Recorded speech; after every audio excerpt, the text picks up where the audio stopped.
There is someone you can't get out of your head. They consume your thoughts from the moment you wake up until you fall asleep. You check your phone, hoping for a message that never comes. You replay conversations over and over, analyzing every word, every pause, every silence. You scroll through their social media like an addict searching for their next hit. You tell yourself you're over them, but your mind betrays you every single time. You're not weak. You're not pathetic. You're experiencing one of the most powerful psychological phenomena known to human beings: obsessive attachment. And the reason you can't just move on isn't because you lack willpower.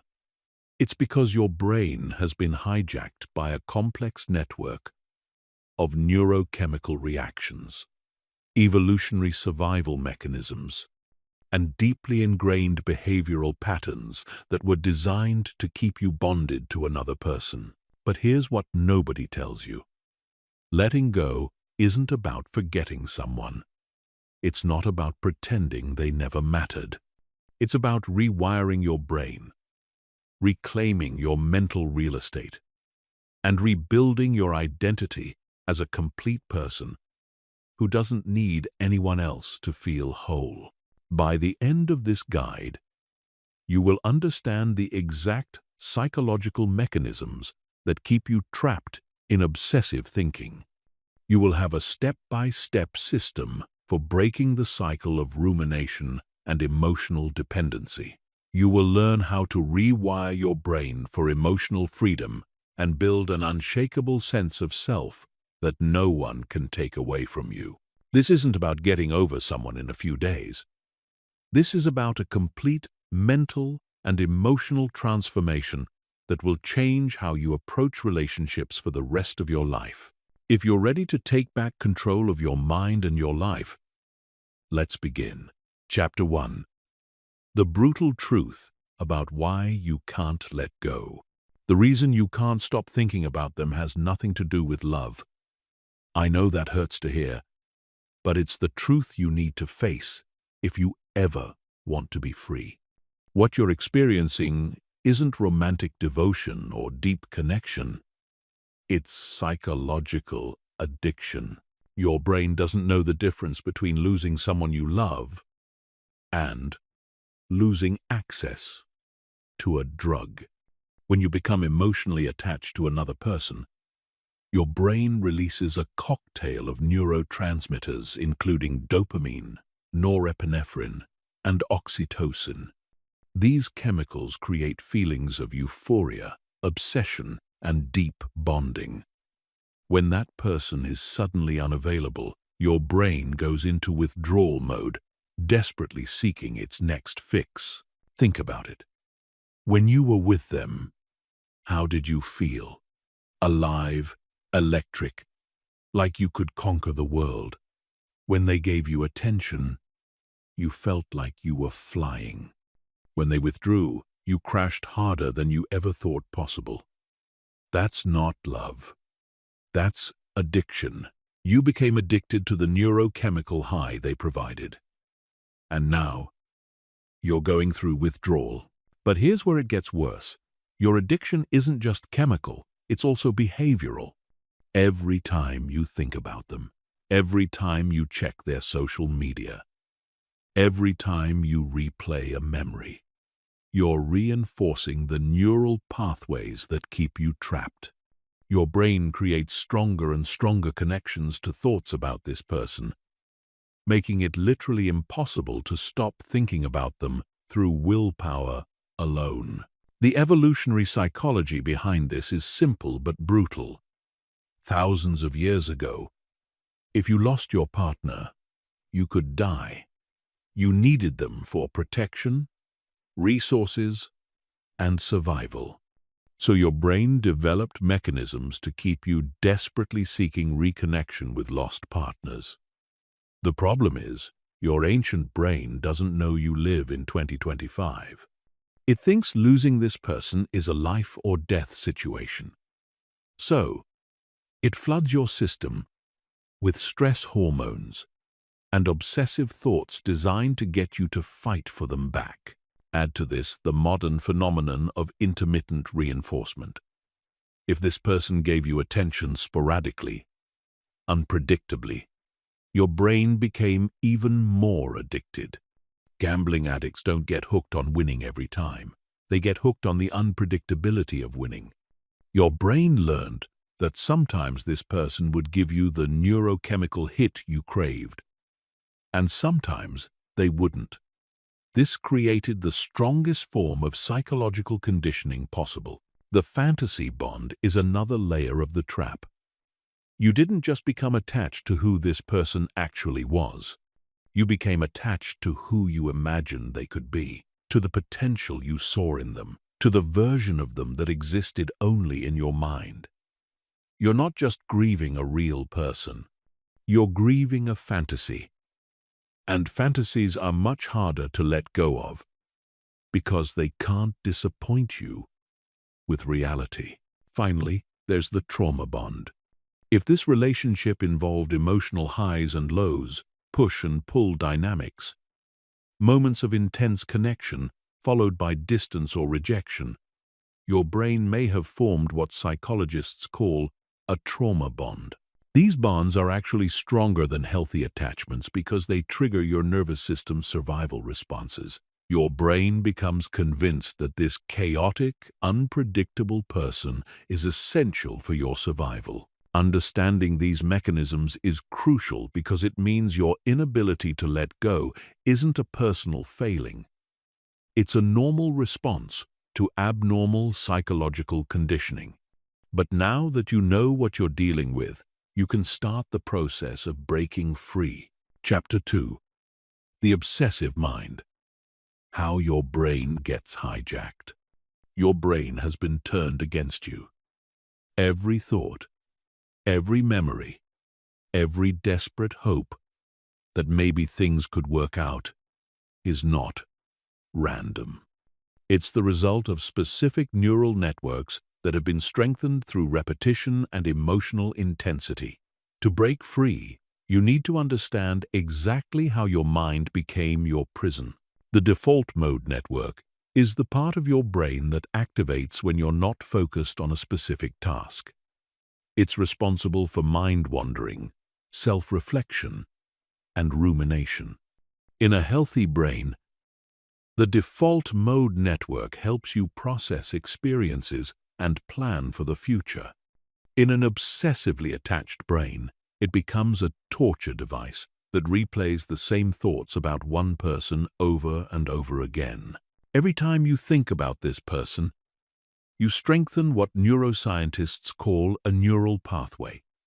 Think of it like walking through a forest. The first time you walk through, you barely leave a trace. But if you walk the same path every day for months, you create a deep, well-worn trail.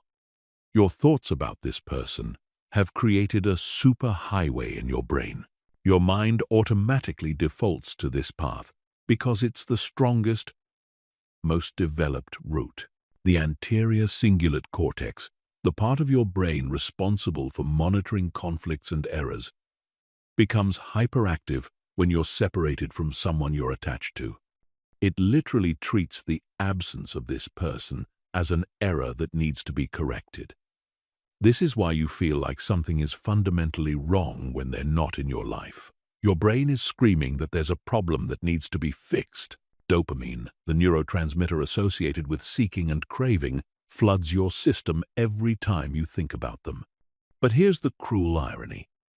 Dopamine isn't actually released when you get what you want. It's released when you anticipate getting what you want. So every time you imagine them texting you back, every time you fantasize about reconciliation, every time you hope they'll come back, you're getting a small hit of dopamine that reinforces your obsessive thinking. The amygdala, your brain's alarm system, perceives their absence as a threat. It triggers fight or flight responses that flood your body with stress hormones like cortisol and adrenaline. This is why thinking about them makes you feel physically sick, why your heart races, why you can't sleep. Your body is in a constant state of emergency, preparing to either fight for this person or flee from the pain of losing them. Working memory, your brain's ability to hold and manipulate information in conscious awareness, becomes compromised. This is why you can't focus on anything else, why you forget simple tasks, why your performance at work or school suffers. Your working memory is being occupied by thoughts of this person, leaving no room for anything else. The prefrontal cortex, responsible for rational thinking and emotional regulation, becomes weakened through chronic stress and emotional overwhelm. This is why you can't just think your way out of the obsession. The part of your brain responsible for logical analysis and self-control has been hijacked by more primitive survival systems. Memory consolidation during sleep becomes disrupted, but not in the way you'd hope. Instead of helping you forget, sleep actually strengthens emotional memories, while weakening non-emotional ones. So every night, your brain is literally choosing to hold on to memories of this person while letting go of everything else. The rumination cycle becomes self-perpetuating. You think about them, which makes you feel bad, which makes you think about why you feel bad, which leads to more thoughts about them, which creates more bad feelings, and the cycle continues. Each rotation makes the pattern stronger and more automatic. Your brain also develops what psychologists call intrusive thought chains. One small trigger, maybe a song, a smell, or a place that reminds you of them, can launch an entire sequence of thoughts, memories, and emotions that can last for hours. These chains become so automatic that you're not even aware they're starting until you're deep in the spiral. The seeking system in your brain, designed to motivate you to search for food, shelter, and mates, becomes laser-focused on this one person.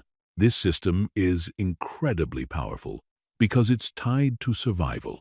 It doesn't care about your happiness or your logic. It only cares about getting you to pursue what it has identified as essential for your survival. Understanding these mechanisms is the first step toward freedom. Your obsessive thoughts aren't a sign of deep love or spiritual connection. They're the result of specific, identifiable brain processes that can be interrupted and rewired. The key is knowing exactly how to do it. Chapter 3. The Attachment Trap. Why some people become impossible to forget. Not everyone who leaves your life creates this level of obsessive attachment. There's a specific type of person and a specific type of dynamic that creates the psychological trap you're stuck in. Understanding this isn't about blame. It's about recognition, so you can avoid this pattern in the future and understand why your current situation feels so impossible to escape. The unavailable person triggers your attachment system more intensely than someone who is consistently available.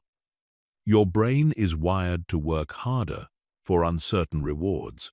When someone is unpredictable with their attention, affection, and availability, your brain interprets this as a challenge that must be conquered.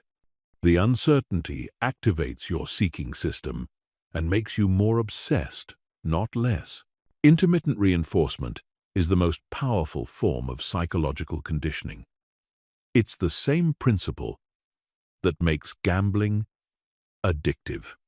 If this person gave you intense attention and connection sometimes, but was distant or unavailable other times, your brain learned to crave those moments of connection with an intensity that consistent love could never create. The hot and cold dynamic creates what psychologists call an anxious attachment activation.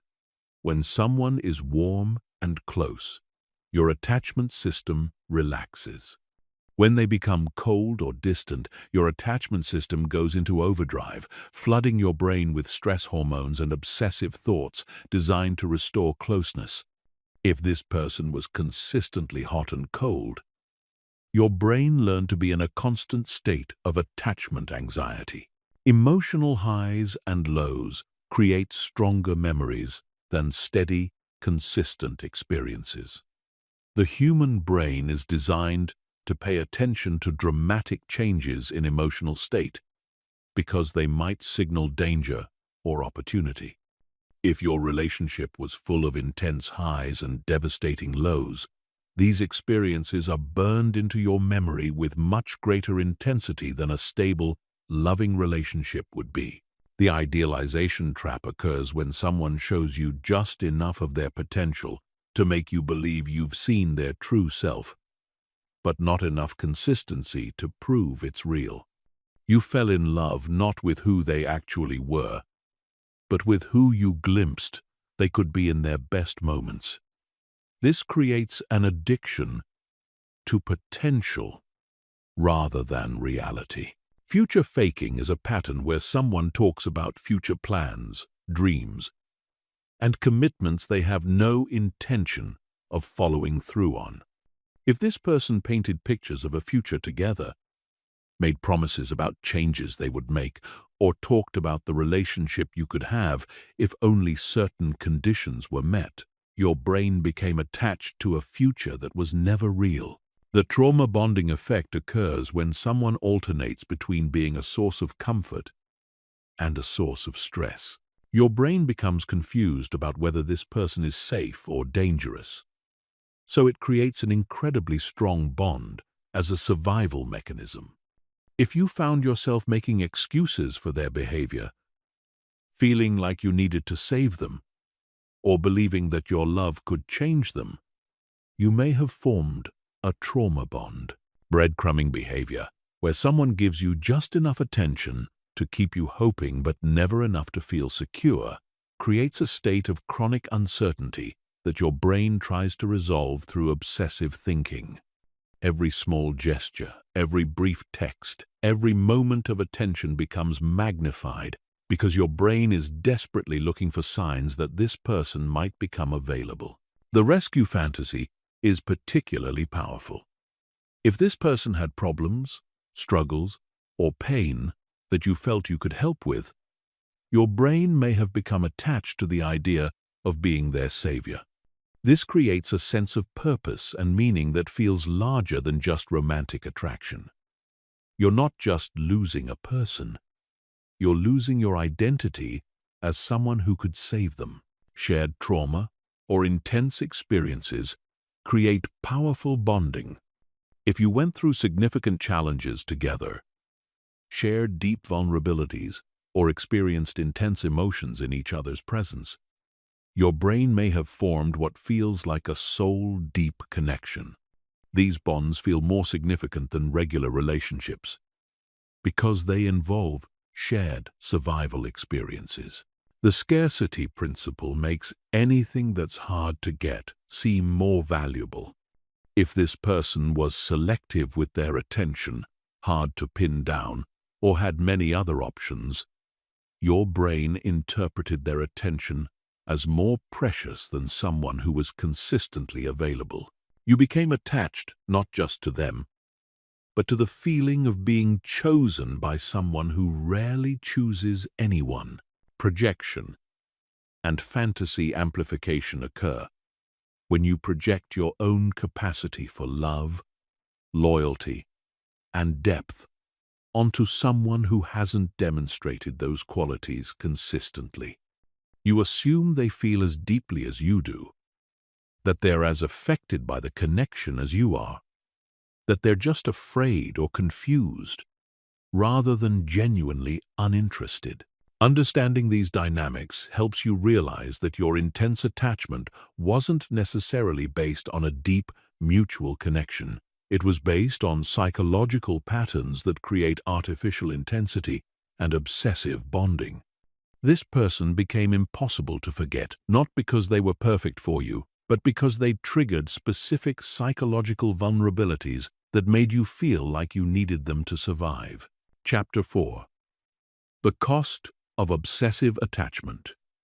What this is doing to your life. While you've been lost in thoughts about this person, your actual life has been slipping away.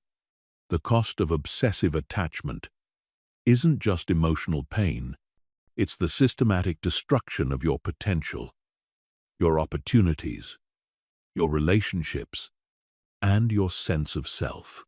If you want to break free, you need to face the full scope of what this obsession is costing you.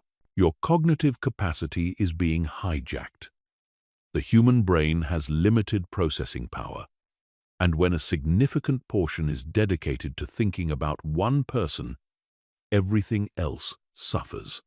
You're not performing at work the way you used to. You're making mistakes you wouldn't normally make. You're forgetting important tasks, missing opportunities, and operating at a fraction of your intellectual capacity because your mind is elsewhere. Sleep quality deteriorates under the weight of obsessive thinking. You lie awake, replaying conversations, imagining scenarios, checking your phone for messages that never come.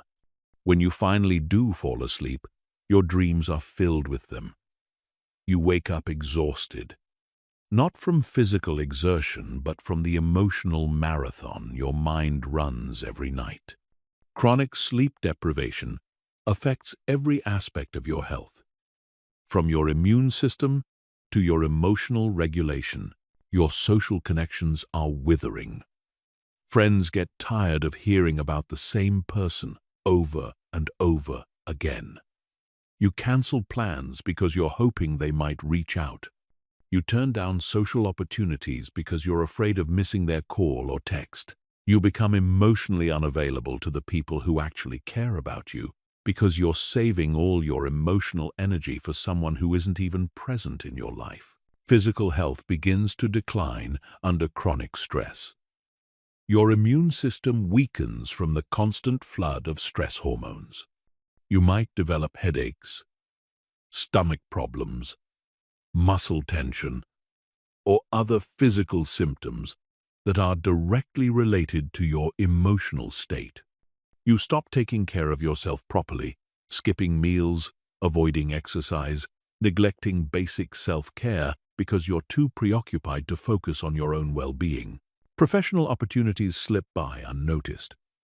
While you're checking your phone every 5 minutes hoping for a message, you're missing emails from potential employers, clients, or collaborators. You're not networking effectively because you can't focus on conversations with other people. You're not pursuing career advancement because you don't have the mental energy to invest in your own growth. Creative and intellectual growth stagnates. When your mind is occupied by repetitive thoughts about one person, you don't have space for new ideas, creative projects, or intellectual exploration. Books go unread, skills go undeveloped. Passions are abandoned because you can't concentrate on anything that doesn't relate to your obsession. Decision-making abilities become compromised. You second-guess yourself constantly, not just about the relationship, but about everything.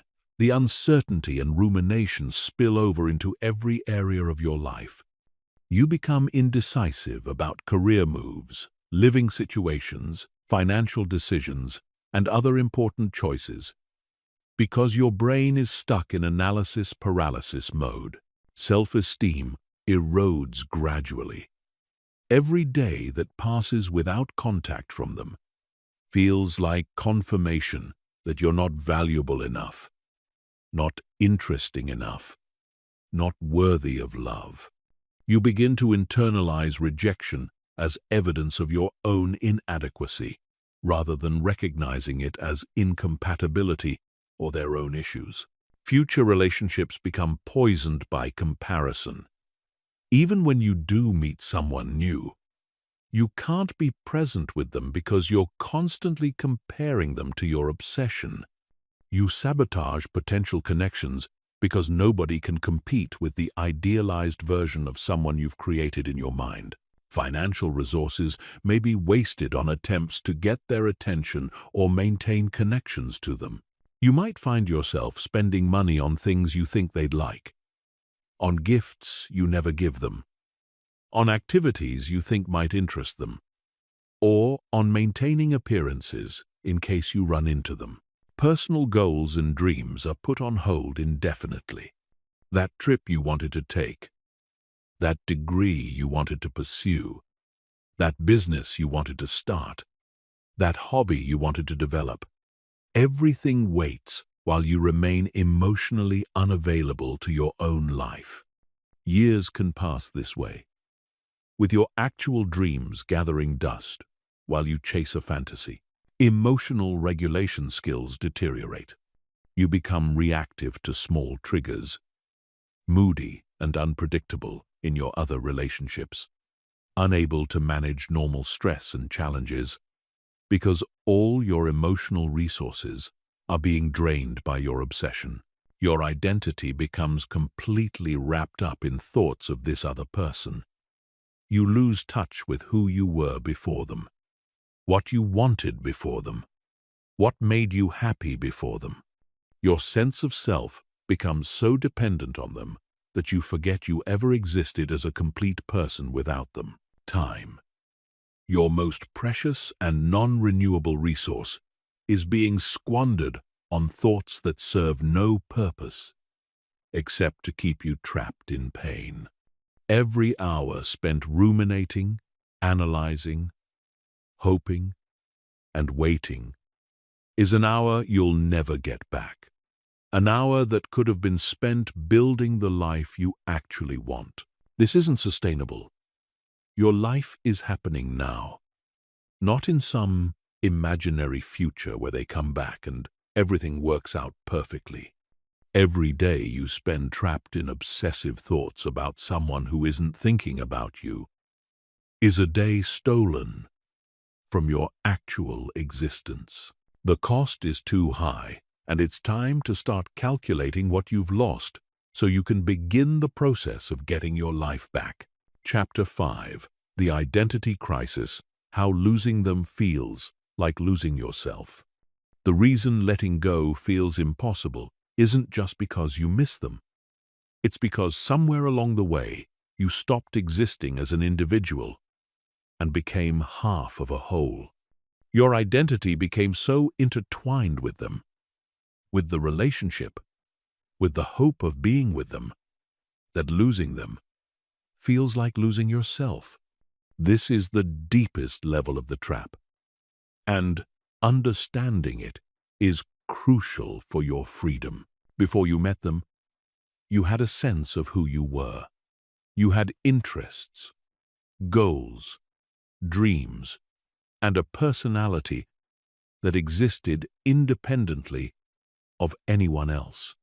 But when you became attached to them, something shifted. You began to define yourself in relation to them. You were the person they cared about, the one they confided in, the one who understood them better than anyone else. Your value became tied to your role in their life. The merger fantasy is a psychological phenomenon where you begin to see yourself and another person as one unit rather than two separate individuals. You stopped asking, "What do I want?" and started asking, "What do we want?" You stopped thinking about your individual happiness and started thinking about the happiness of the relationship. Your boundaries dissolved, and you lost track of where you ended and they began. Codependency created a false sense of purpose. If this person had problems, struggles, or pain, you may have found meaning in being the one who could help them. Your identity became wrapped up in being their supporter, their healer, their safe space. You felt valuable because you were needed. When they left, you didn't just lose them. You lost your entire sense of purpose and meaning. Your internal narrative changed from "I am a complete person" to I am someone who is incomplete without them. Every story you told yourself about your future included them. Every goal, every dream, every plan was filtered through the lens of this relationship. When they were no longer part of your life, your entire future became unimaginable because you had forgotten how to envision a life that didn't include them. Social identity became tied to being their person. Friends knew you as part of a unit. Family members asked about them. Your social media was filled with evidence of your connection.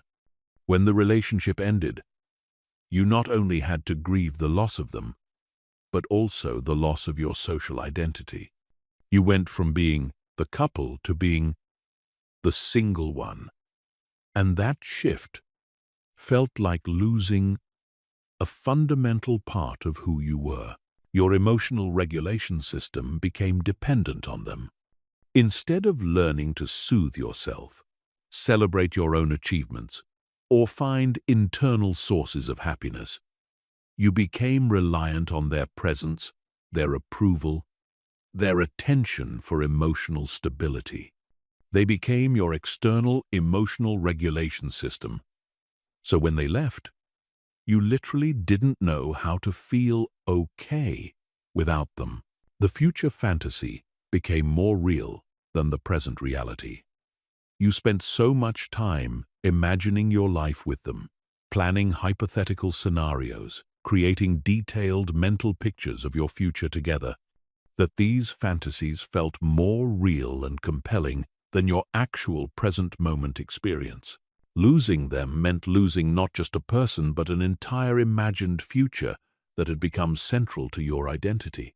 Your personal growth became stunted in service of the relationship. You may have stopped pursuing certain interests because they didn't align with what this person liked. You might have changed your appearance, your opinions, your goals to be more attractive to them. You molded yourself into who you thought they wanted you to be. And in the process, you lost touch with who you actually were. The reflection trap occurred when you began to see yourself only through their eyes. Your self-worth became dependent on their opinion of you. You felt beautiful when they found you attractive, intelligent when they valued your thoughts, worthy when they chose to spend time with you. Without their reflection, you no longer knew how to see yourself clearly. Your decision-making process became completely entangled with considerations of them. You couldn't make choices about your career, your living situation, your friendships, or your lifestyle without considering how it would affect your relationship with them or your chances of being with them. Your autonomy dissolved, and you lost the ability to make decisions based purely on what was best for you. The withdrawal from this identity feels like death because, in a psychological sense, it is. The version of yourself that existed in relation to them is dying, and your brain is grieving that death as if it were a physical death. This is why the pain feels so overwhelming, and why just moving on seems impossible. You're not just losing a person, you're losing an entire version of yourself. Recovery requires rebuilding your individual identity from the ground up. You need to remember who you were before them. Reconnect with your own desires and interests, and learn to exist as a complete person rather than half of a couple. This process is painful because it requires letting go not just of them, but of the version of yourself that was defined in relation to them. The good news is that underneath all the merger, codependency, and lost identity, your authentic self still exists. It's been buried under layers of attachment and false identity, but it hasn't disappeared. The process of letting go isn't just about releasing them. It's about excavating your true self and learning to live as a whole, complete, autonomous individual again. Chapter 6. Breaking the rumination cycle. How to stop the mental loop. The endless loop of thoughts about this person isn't random. It's a specific psychological pattern called rumination, and it has identifiable triggers, pathways, and exit points. To break free from obsessive thinking, you need to understand exactly how this mental loop operates and then systematically disrupt it at multiple intervention points. Rumination begins with a trigger. This could be a song, a place, a smell, a word, or even just a random moment when your guard is down. The trigger activates what psychologists call an intrusive thought about this person. The key word here is intrusive because these thoughts aren't invited. They appear automatically, without your conscious permission, because the neural pathway connecting the trigger to thoughts about this person has become superhighway strong. The moment an intrusive thought appears, your brain makes a critical decision that determines whether you'll spiral into hours of rumination or successfully redirect your attention. Most people make the wrong choice without realizing they even have a choice. They engage with the thought. They try to analyze it, understand it, or push it away. This engagement, even negative engagement, feeds the rumination cycle and makes it stronger. The engagement phase is where you lose control. You start asking yourself questions. Why am I thinking about them right now? What does this mean? Maybe they're thinking about me too. What if I texted them? What would I say? What would they say back? Why did things end the way they did? What if I had done something different? What if they come back? What if they don't? Each question generates more thoughts, more emotions, and deeper engagement with the obsessive content. The emotional amplification occurs as your engagement with the thoughts triggers emotional responses. You feel sad, angry, hopeful, desperate, or nostalgic. These emotions then generate more thoughts because your brain tries to understand and resolve the emotional state. The thoughts create emotions. The emotions create more thoughts. And you're trapped in a self-perpetuating cycle that can last for hours or even days. The resolution-seeking behavior is your brain's attempt to solve the emotional discomfort created by the rumination. You might check their social media, drive by their house, ask mutual friends about them, or send them a text. These behaviors provide temporary relief, but actually strengthen the rumination pattern by teaching your brain that obsessive thinking leads to action, which means the thoughts must be important and should continue. Breaking the cycle requires intervention at specific points. The most effective intervention happens in the first 30 seconds after an intrusive thought appears. This is your window of opportunity. Instead of engaging with the thought, analyzing it, or fighting it, you need to acknowledge it and immediately redirect your attention to something else. The acknowledgement technique involves mentally noting the thought without judgment. I'm having a thought about them. This is normal brain activity. I don't need to engage with this right now. This acknowledgement prevents the thought from gaining power through resistance or denial, while also preventing engagement that feeds the cycle. Immediate redirection means having a predetermined activity that you can engage in the moment you notice rumination beginning. This needs to be something that requires active attention and preferably involves your body. Physical movement is particularly effective because it shifts your nervous system state. and gives your mind something concrete to focus on. The 5-minute rule creates a boundary around rumination. When you notice obsessive thoughts beginning, you can tell yourself, I can think about this person, but only for 5 minutes, and only if I write down everything I'm thinking. This technique works because most rumination is circular and repetitive. When you force yourself to write it down, you quickly realize you're thinking the same things over and over, which breaks the illusion that the thinking is productive. Thought labeling involves categorizing rumination thoughts instead of engaging with their content. When a thought appears, instead of asking, "Is this true?" or "What should I do about this?" you ask, "What type of thought is this?" You might label it as fantasy thinking, problem-solving thinking, worry thinking, or nostalgia thinking. This creates psychological distance between you and the problem-solving thinking. Thought content. The neuroplasticity principle means that every time you successfully interrupt rumination and redirect your attention, you weaken the neural pathway that connects triggers to obsessive thoughts. Every time you fail to interrupt and instead engage in hours of rumination, you strengthen that pathway. This means that breaking rumination isn't just about feeling better in the moment. It's about literally rewiring your brain. Environmental design involves removing or minimizing triggers that initiate rumination.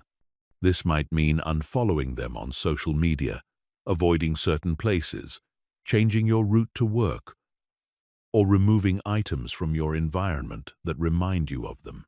While you can't eliminate every trigger, you can significantly reduce the frequency of rumination by being strategic about your environment. The replacement thought technique involves having a specific, detailed thought sequence prepared that you can immediately substitute when obsessive thoughts arise. This needs to be something engaging and positive that requires mental focus. Some people use detailed visualizations of their goals. Others use complex problem-solving scenarios. Others use gratitude sequences. The key is having it prepared in advance so you don't have to think of what to redirect to in the moment. Time-boxing rumination involves setting aside a specific time period, maybe 15 minutes a day, where you allow yourself to think about this person deliberately. During this time, you can feel sad, angry, hopeful, or whatever emotions arise. But outside of this designated time, when obsessive thoughts arise, you remind yourself, I have a time set aside for this later. Right now, I'm focused on other things. Understanding that rumination is a habit, not a reflection of how much you care about someone, is crucial for breaking free. You haven't been thinking about them constantly because you love them more than anyone has ever loved anyone. You've been thinking about them constantly because your brain has developed a habit loop that associates certain triggers with obsessive thinking. Habits can be broken through consistent practice of new responses. The goal isn't to never think about this person again. The goal is to think about them when you choose to, not when your brain automatically defaults to obsessive rumination. The goal is to transform reactive thinking into conscious thinking, compulsive thinking into optional thinking. Chapter 7. The detachment process. Step by step. Emotional liberation. Detachment isn't about becoming cold or uncaring. It's about creating psychological space between yourself and your thoughts, emotions, and memories about this person, so that they no longer control your inner state. True detachment means you can think about them, feel emotions about them, and even care about them, without being destabilized by those thoughts and feelings. The first step in detachment is radical acceptance of the current reality. not acceptance that things will never change, but acceptance that right now, in this moment, they are not in your life in the way you want them to be. Most people skip this step because acceptance feels like giving up. But fighting reality is what keeps you trapped. When you accept what is, you stop wasting mental energy on resistance and can redirect that energy toward healing. Radical acceptance means acknowledging these truths without trying to change them. They have chosen not to be with you. They are not thinking about you the way you're thinking about them. The relationship you had is over. The future you imagined with them is not happening. They are living their life without you. These facts are not permanent, but they are true right now. And accepting them stops the mental fight against reality that exhausts you. The second step is emotional inventory, where you identify and separate the different emotions you're experiencing. Most people think they're just sad or heartbroken, but attachment involves complex layers of emotion that need to be addressed individually. You might be experiencing grief for the loss of the relationship, anger at how you were treated, fear about being alone, shame about your attachment, guilt about things you said or did, relief that the uncertainty is over, and hope that things might change. Each emotion requires a different approach. Grief needs to be felt and processed, not pushed away. Anger needs to be expressed safely, not suppressed or directed at them. Fear needs to be challenged with evidence of your ability to survive without them. Shame needs to be met with self-compassion. Guilt needs to be addressed through forgiveness or making amends. Relief needs to be acknowledged without judgment. Hope needs to be redirected toward your own life rather than toward reunion. The third step involves what psychologists call cognitive restructuring, which means identifying and challenging the thoughts that keep you emotionally attached. These thoughts usually fall into specific categories. I'll never find anyone like them. I need them to be happy. They're my soulmate. I can't live without them. Maybe if I just wait long enough. I must have done something wrong. If I was better, they would want me. Challenging these thoughts doesn't mean replacing them with positive affirmations. It means examining them for logical flaws and testing them against evidence. I'll never find anyone like them assumes that finding someone exactly like them is what you need for happiness, which isn't true. I need them to be happy can be challenged by remembering times you were happy before you met them. They're my soulmate assumes that there's only one person in the world compatible with you, which defies basic probability. The fourth step is memory reprocessing. Your brain has selectively remembered the best parts of this person and the relationship while downplaying or forgetting the problems, incompatibilities, and negative experiences. This is called the rosy retrospection bias, and it keeps you attached to an idealized version that never fully existed. Memory reprocessing involves deliberately recalling the full reality of the relationship. Write down not just the beautiful moments, but also the times you felt confused, hurt, uncertain, or frustrated. Remember the red flags you ignored, the needs that weren't met, the incompatibilities you minimized. This isn't about demonizing them or the relationship. It's about achieving memory balance so you're not attached to a fantasy. The fifth step is future reconstruction. You need to actively imagine and plan a life that doesn't include them. This might feel impossible right now, but it's essential for detachment. Your brain needs to know that there are positive possibilities ahead, or it will cling to the familiar attachment, even if it's painful. Future reconstruction means setting goals that have nothing to do with them. Plan trips you want to take, skills you want to develop, experiences you want to have, relationships you want to build. Write down specific details about the life you want to create. Make vision boards. Create timelines. Take concrete steps toward these goals.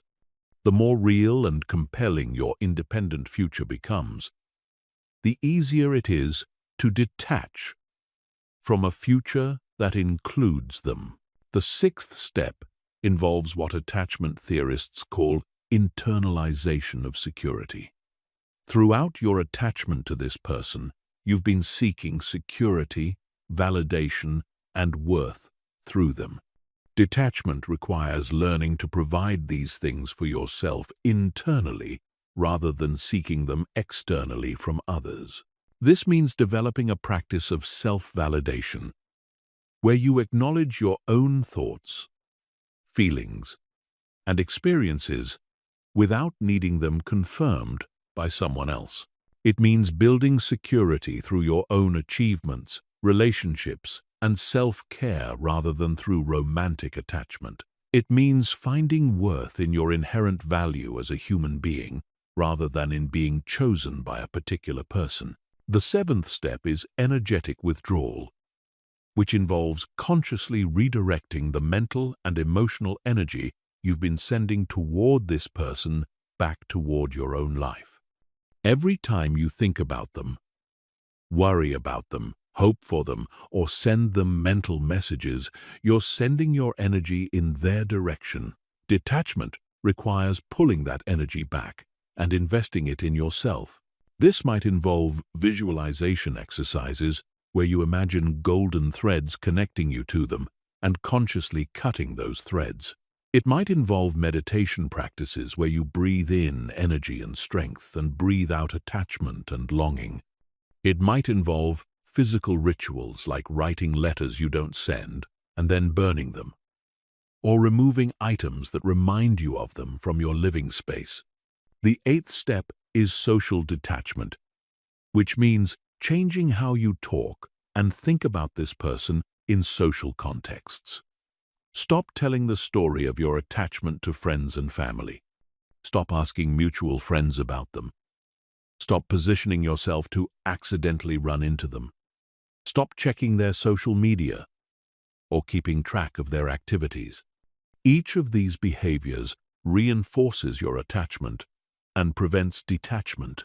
The final step in the detachment process is practice. Detachment isn't something you achieve once and then you're done. It's a practice that you return to again and again as attachment feelings arise. Some days you'll feel completely detached. Other days the attachment will feel as strong as ever. This is normal. Progress isn't linear. But if you continue practicing these steps, the periods of detachment will become longer and the periods of attachment will become shorter and less intense.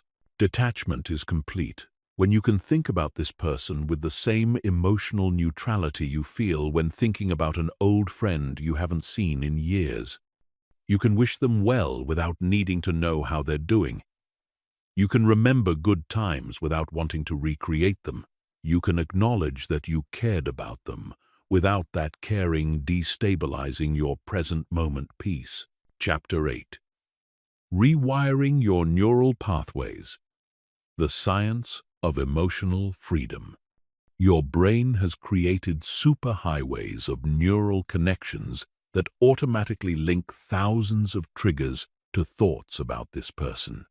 Every time you smell their cologne, hear a song that reminds you of them, or even just feel a certain emotion, your brain instantly activates the neural network associated with them. Breaking free requires understanding exactly how to weaken these automatic connections and build new neural pathways that lead to freedom instead of obsession. Neuroplasticity is the brain's ability to reorganize and form new neural connections throughout life. This means that the neural pathways keeping you trapped aren't permanent fixtures. They're more like hiking trails that have become well-worn through repeated use. The good news is that trails can be abandoned and new ones can be created, but it requires deliberate, consistent effort over time. The neural pathway between triggers and thoughts about this person exists because it's been strengthened through repetition and emotional intensity. Every time you encountered a trigger and then spent time thinking about them, you walked down that neural pathway and made it stronger.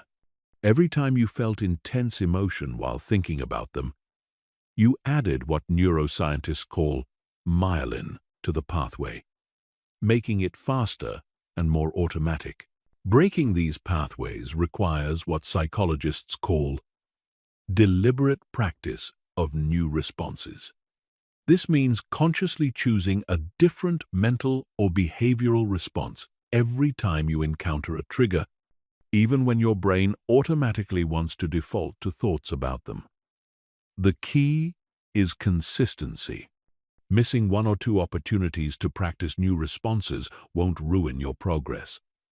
But you need to succeed at redirecting your response more often than you fail. The competing pathways strategy involves building new neural connections that compete with the old ones for activation. Instead of trying to eliminate thoughts about this person, you create stronger associations between triggers and new responses. For example, if hearing a particular song used to make you think about them for hours, you can deliberately listen to that song while doing something physically demanding that requires your full attention. Over time, your brain will associate the song with the new activity instead of with thoughts about them. Attention training is a specific practice that strengthens your ability to consciously direct your attention rather than having it hijacked by automatic patterns. This involves meditation practices, but not the kind where you try to empty your mind. Instead, you practice noticing when your attention has been captured by thoughts about them and gently redirecting it to something else, over and over again. This builds what psychologists call cognitive flexibility, the ability to shift your mental focus when you choose to. The pattern interrupt technique works by disrupting the automatic sequence that leads from trigger to obsessive thinking. When you notice a trigger that would normally lead to thoughts about them, you immediately do something completely different that requires physical movement and mental engagement. This could be doing jumping jacks, reciting the alphabet backwards, calling a friend, or starting a complex task. The key is speed. You have to interrupt the pattern before it gains momentum. Systematic desensitization involves gradually exposing yourself to triggers in a controlled way, while maintaining a calm, detached state. Start with triggers that produce mild reactions and practice staying emotionally neutral while exposed to them. As you build tolerance, gradually work up to stronger triggers. This process teaches your nervous system that these triggers don't represent actual danger and don't require an emotional response. The memory reconsolidation process happens every time you recall a memory. When you remember something, your brain briefly makes that memory unstable and open to modification before storing it again. This creates opportunities to change how memories are stored.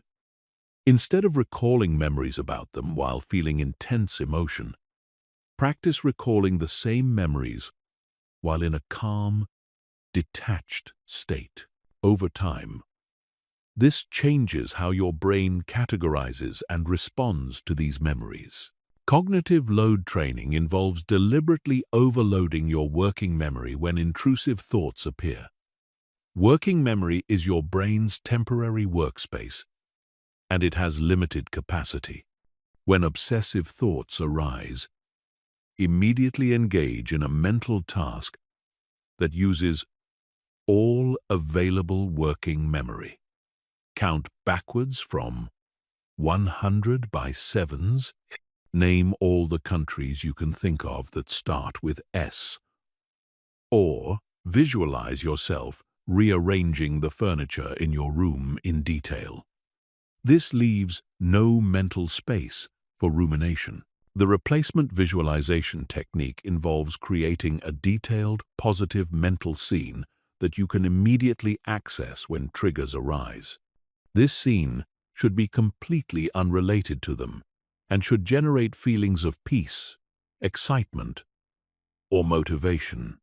Practice visualizing this scene in vivid detail during calm moments, so it becomes easily accessible during triggering moments. When a trigger arises, immediately shift to this visualization instead of allowing thoughts about them. Embodied practices help rewire neural pathways because they engage both mind and body simultaneously. This might involve dancing, martial arts, playing music, or any activity that requires coordination between physical movement and mental focus. These practices create new neural pathways that are accessible when you need to redirect attention away from obsessive thoughts. The Keystone Habit approach focuses on changing one specific habit that has a cascade effect on other behaviors. For many people, checking social media first thing in the morning leads to hours of rumination about their person. By changing this single habit, perhaps by leaving your phone in another room overnight and doing morning exercise instead, you can disrupt the entire pattern that leads to obsessive thinking throughout the day. Emotional regulation training involves practicing specific techniques for managing emotional intensity when it arises. This includes breathing exercises that activate the parasympathetic nervous system, progressive muscle relaxation that releases physical tension, and grounding techniques that anchor your attention in the present moment rather than in memories or fantasies. Environmental cueing involves strategically placing objects, images, or reminders in your environment that automatically trigger new behaviors. This might mean putting a book next to your bed instead of your phone, placing workout clothes where you can see them, or hanging a picture that reminds you of your goals where you'll see it frequently. These environmental cues help establish new behavioral patterns without requiring willpower. The spaced repetition principle means that practicing these new responses consistently over time is more effective than practicing them intensively for a short period. It's better to practice interrupting obsessive thoughts for 10 minutes every day for a month than to practice for hours one day and then not practice again for weeks. Consistency is more important than intensity when it comes to neural rewiring. Understanding that neural change takes time helps maintain motivation when progress feels slow. Most significant neural pathway changes occur over months, not days or weeks. The old pathways connecting triggers to thoughts about them won't disappear immediately, but they will weaken with consistent practice while the new pathways you're building become stronger and more automatic. The goal isn't to never think about this person again. The goal is to transform automatic, compulsive thinking into conscious, voluntary thinking. Success looks like being able to encounter triggers without automatically spiraling into hours of rumination. Being able to think about them when you choose to, without becoming emotionally destabilized, and having your attention available for the present moment and your actual life, instead of being constantly pulled into the past or fantasy futures. Chapter 9. Rebuilding your individual identity. Becoming whole again. The process of letting go isn't just about releasing attachment to another person. It's about excavating and rebuilding the individual identity that got buried under layers of romantic obsession and codependent thinking. Right now, you probably can't remember who you were before them, what you wanted before them, or what made you happy before them. This chapter is about becoming a complete person again. Identity reconstruction begins with what psychologists call archaeological work, digging through the layers of who you became in relation to them to rediscover who you actually are underneath. This person you're obsessing over isn't the first influence on your identity. Your authentic self existed before them, got covered up during the relationship, and still exists now, waiting to be rediscovered and strengthened. The first step is conducting what therapists call a pre-relationship inventory. Write down everything you can remember about yourself before you met them. What did you do for fun? What were your goals? What kind of music did you listen to? What did you wear? How did you spend your free time? What made you laugh? What were you excited about? Who were your friends? What did you value? What were you proud of? Most people discover that they change dramatically during their attachment to this person, often in ways they didn't consciously choose. You might have started listening to their music, adopted their opinions, changed your appearance to be more attractive to them, or abandoned interests they didn't share. This isn't necessarily bad. We all influence each other. But when identity changes are driven by the desperate need to maintain someone's interest, they disconnect you from your authentic self. The values clarification process involves identifying what actually matters to you when you strip away everything you think you should want or everything you change to please them. Values are different from goals. Goals are things you want to achieve. Values are principles that guide how you want to live.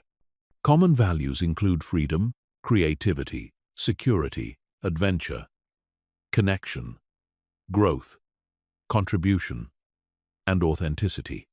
When you're clear on your values, decisions become easier because you can evaluate choices based on whether they align with what actually matters to you. Reconnecting with abandoned interests is crucial for identity rebuilding. Make a list of everything you used to enjoy or were curious about before this relationship consumed your attention. This might include hobbies, sports, creative pursuits, learning goals, travel destinations, or social activities. Pick one item from this list and commit to engaging with it for at least 1 hour this week, regardless of whether you still feel interested in it. Often, the motivation returns once you start taking action. The friend audit involves evaluating your current relationships and identifying which friendships got neglected during your obsessive attachment period. Healthy relationships are essential for identity development because other people reflect back aspects of yourself that you might not see clearly. Reach out to friends you've lost touch with. Apologize for being absent. Invest time and energy in rebuilding these connections. You'll probably discover that being around people who knew you before this relationship helps you remember who you are. Setting new goals that have nothing to do with romantic relationships helps establish an independent sense of direction and purpose. These goals should be challenging enough to require growth, but achievable enough to build confidence. They might involve career advancement, creative projects, physical challenges, learning new skills, or contributing to causes you care about. The key is choosing goals that excite you personally, not goals you think would impress others. Developing new routines and rituals creates structure for your emerging identity. During your attachment period, many of your routines probably revolved around them. Checking if they had texted, hoping to run into them, organizing your schedule around their availability. Now you need to create routines that center your own well-being and goals. This might include morning rituals that start your day with intention, evening routines that help you reflect and unwind, or weekly activities that you do just for yourself. The Solo Experience Challenge involves deliberately doing things alone that you would normally want to share with someone else. Go to movies alone, eat at restaurants alone, take trips alone, attend events alone. This isn't about becoming antisocial. It's about developing comfort and confidence in your own company. Many people avoid being alone because it forces them to confront thoughts and feelings they've been avoiding. But learning to enjoy your own company is essential for healthy relationships with others. Physical identity reclamation might involve changing aspects of your appearance that were influenced by their preferences or by your attempts to attract them. This could mean getting a new haircut, changing your style, losing or gaining weight for your own health and happiness, rather than to be attractive to someone else, or simply wearing clothes that you genuinely like, rather than clothes you think others would find appealing. The opinion development process involves consciously forming your own views on topics you've never really thought about independently. This might include political views, preferences in art or entertainment, lifestyle choices, or philosophical questions. The goal isn't to have the right opinions, but to have opinions that are actually yours, rather than borrowed from others or chosen to fit in. Boundary setting practice is crucial for maintaining individual identity in all future relationships. Boundaries aren't walls that keep people out. They're guidelines that help you maintain your sense of self while still connecting with others. Practice saying no to requests that don't align with your values or goals. Practice expressing disagreement respectfully when you have different opinions. Practice maintaining your own interests even when others don't share them. The competency building phase involves deliberately developing skills and abilities that give you confidence and independence. This might mean learning practical skills like cooking, car maintenance, or financial management. It might mean developing professional skills that advance your career. It might mean building creative or athletic abilities that bring you joy and satisfaction. The key is choosing skills that make you feel capable and self-reliant. Social identity expansion involves building connections with new groups of people who know you only as the person you are now, not as half of a couple or as someone pining after another person. Join clubs, take classes, volunteer for causes you care about, or participate in activities where you can meet people who share your interests. These new social connections help solidify your emerging individual identity. The decision-making independence practice involves making choices, large and small, based solely on your own preferences and values. Start with small decisions like what to eat for lunch or what movie to watch, and practice making these choices without considering what anyone else would prefer. Gradually work up to larger decisions like career moves or living situations. The goal is to rebuild trust in your own judgment and preferences. Creating new traditions and celebrations that belong only to you helps establish a sense of personal continuity and meaning. This might involve celebrating personal achievements, marking meaningful dates that don't relate to any relationship, or creating annual traditions like solo birthday trips or seasonal rituals that reflect your values and interests. Remember that identity development is an ongoing process, not a destination. The goal isn't to become a fixed, unchanging person, but to become someone who can adapt and grow while maintaining a strong sense of self. You want to be someone who can enter into relationships without losing yourself, who can be influenced by others without being controlled by them, and who can love deeply without needing that love to complete you. Chapter 10. Emotional Regulation Mastery. Managing your inner state without them. The deepest level of letting go involves learning to regulate your own emotional state without depending on another person for stability, validation, or comfort. Right now, their presence calms you, their attention elevates you, and their absence destabilizes you. This emotional dependence is the core of your attachment, and breaking it requires developing what psychologists call emotional self-regulation, the ability to manage your inner state regardless of external circumstances. Understanding the difference between emotions and emotional states is the foundation of emotional regulation. Emotions are temporary reactions to specific triggers. You feel sad when you remember something beautiful you've lost, angry when you think about how you were treated, or hopeful when you imagine they might return. Emotional states are the underlying patterns that determine which emotions arise and how intensely you experience them. Right now, your baseline emotional state is probably characterized by anxiety, longing, and emotional instability. This state makes you more likely to interpret neutral events as threatening, more likely to experience intense emotional reactions to small triggers, and more likely to seek external sources of comfort and validation. Emotional regulation involves changing this baseline state from reactivity to stability.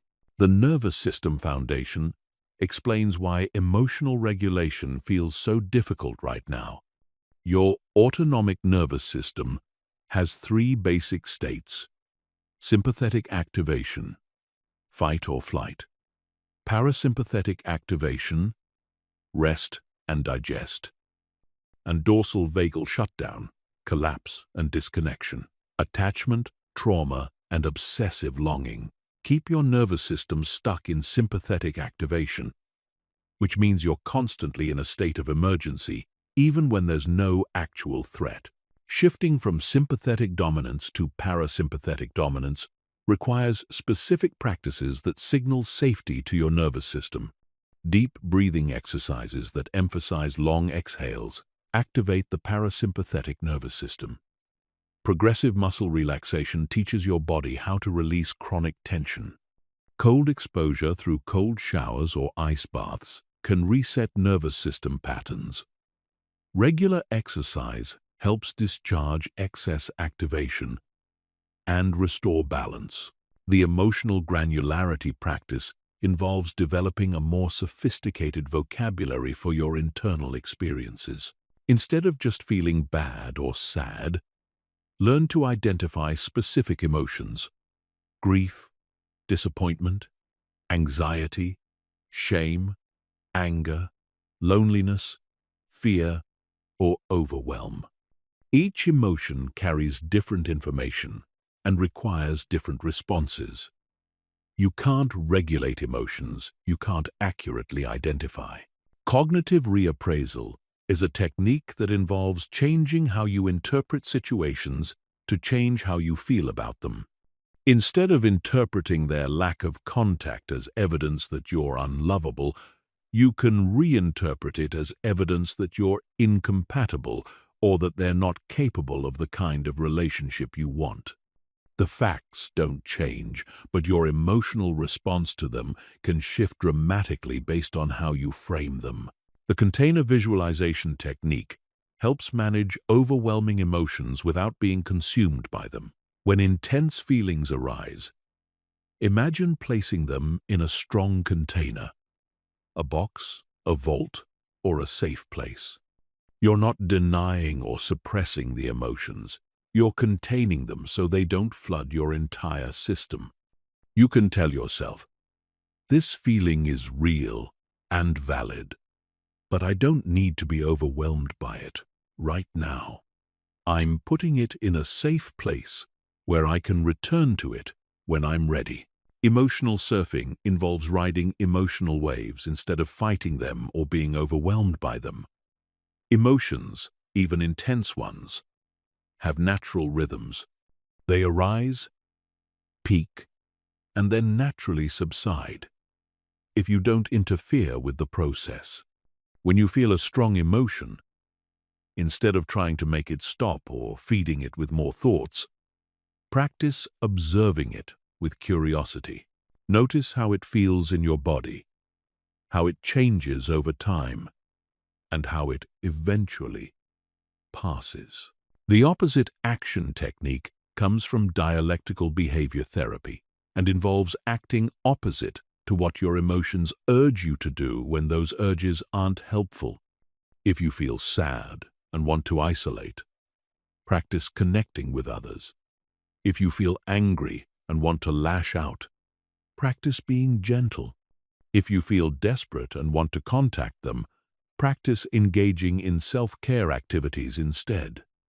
This breaks the cycle of emotions, leading to actions that reinforce problematic emotional patterns. Building distress tolerance means developing the ability to sit with difficult emotions without immediately seeking relief through unhealthy behaviors. This might involve practices like holding ice cubes while feeling intense emotions, taking hot showers while allowing yourself to cry, or doing intense exercise while processing difficult feelings. The goal is to prove to yourself that you can survive emotional intensity without needing external rescue. The self-soothing toolkit should include specific strategies for each of your senses. Visual soothing might involve looking at beautiful images or calming colors. Auditory soothing could include specific music, nature sounds, or guided meditations. Tactile soothing might involve soft textures, warm baths, or comforting objects. Taste and smell soothing could include herbal tea, essential oils, or comforting foods. Having predetermined strategies makes it easier to implement them when you're emotionally dysregulated. Mindfulness meditation isn't about emptying your mind or feeling peaceful all the time. It's about developing the ability to observe your thoughts and emotions without being controlled by them. Start with just 5 minutes a day of sitting quietly and noticing what arises in your awareness. Thoughts, emotions, physical sensations, without trying to change anything. This practice builds what psychologists call metacognitive awareness, the ability to think about thinking and feel about feeling. The emotional check-in practice involves regularly assessing your emotional state throughout the day, so you can intervene before small emotional reactions become overwhelming. Set reminders on your phone to pause and ask yourself, how am I feeling right now? What do I need? What would be most helpful for me in this moment? This prevents emotional buildup and helps you respond to your needs before reaching crisis points. Creating emotional safety in your environment involves organizing your living space, relationships, and daily routines to support emotional regulation rather than trigger dysregulation. This might mean removing reminders of them from your bedroom, establishing phone-free zones during certain hours, surrounding yourself with supportive people, or creating calm spaces where you can retreat when feeling overwhelmed. The reparenting process involves learning to give yourself the emotional support you may have never received or learned to provide for yourself. This means speaking to yourself with kindness during difficult moments, celebrating your achievements, comforting yourself when you're scared, and setting loving boundaries to protect your well-being. You become both the loving parent and the cared-for child in your own inner world. Understanding that emotional regulation is a skill that improves with practice helps maintain motivation when progress feels slow. Like learning to play an instrument or speak a new language, emotional regulation requires consistent practice over time. You'll have good days and bad days. But if you continue practicing these techniques, your overall emotional stability will improve dramatically. The goal of emotional regulation isn't to feel happy all the time or to never think about them again. The goal is to develop emotional resilience and independence so that your inner state isn't controlled by whether they text you back, what they post on social media, or whether they want to be with you. You want to become someone whose emotional well-being is based on your relationship with yourself, not on your relationship with anyone else. Chapter 11. Advanced Detachment Techniques, Handling Setbacks, and Breakthrough Moments. The path to emotional freedom isn't linear. You'll have days where you feel completely detached and free, followed by days where the obsession feels as intense as ever. You'll make significant progress, then encounter a trigger that sends you spiraling back into rumination. This isn't failure. This is the normal process of deep psychological change. And understanding how to navigate setbacks is crucial for long-term success. The wave pattern of emotional healing means that progress happens in cycles, not straight lines. Imagine your healing as an ocean wave that moves forward toward the shore, then pulls back, then moves forward again, each time reaching a little further than before. The pullback isn't regression. It's the natural rhythm of integration. Your psyche needs time to process and integrate each level of healing before moving to the next. Setback triggers often come when you least expect them. You might encounter an unexpected reminder, hear news about them through mutual friends, or simply have a moment of vulnerability when your defenses are down. The key to handling these moments isn't to avoid all possible triggers, which is impossible, but to have a predetermined response plan that you can implement immediately. The emergency protocol for acute attachment episodes should be memorized and practiced before you need it. When you feel yourself spiraling into obsessive thoughts or overwhelming emotions, immediately implement this sequence. First, name what's happening out loud. I'm having an attachment episode. This is temporary. Second, change your physical state through movement, cold water on your face, or deep breathing. Third, reach out to a trusted friend or support person. Fourth, engage in a predetermined activity that requires your full attention. The 24-hour rule prevents impulsive decisions during emotional intensity. When you're feeling desperate to contact them, make dramatic life changes, or engage in behaviors you'll regret later. Commit to waiting 24 hours before taking any action. Most intense emotional states naturally subside within this time frame, and you'll often find that the urgent need to act was driven by temporary emotional flooding rather than genuine necessity. Relapse prevention involves identifying your personal warning signs that indicate you're moving toward attachment thinking. These might include checking their social media, driving by their workplace, asking mutual friends about them, or engaging in fantasy conversations. Create a list of these warning behaviors and ask trusted friends to point them out if they notice you engaging in them. The exposure therapy approach involves gradually exposing yourself to reminders of them while maintaining emotional equilibrium. Start with triggers that produce mild reactions and practice staying calm while exposed to them. This might mean looking at a photo of them for 30 seconds while practicing deep breathing, or listening to a song that reminds you of them while doing something else that makes you feel strong and confident. Advanced cognitive restructuring goes beyond challenging obvious irrational thoughts to addressing deeper core beliefs that fuel attachment. These beliefs might include, I'm not complete without a romantic partner.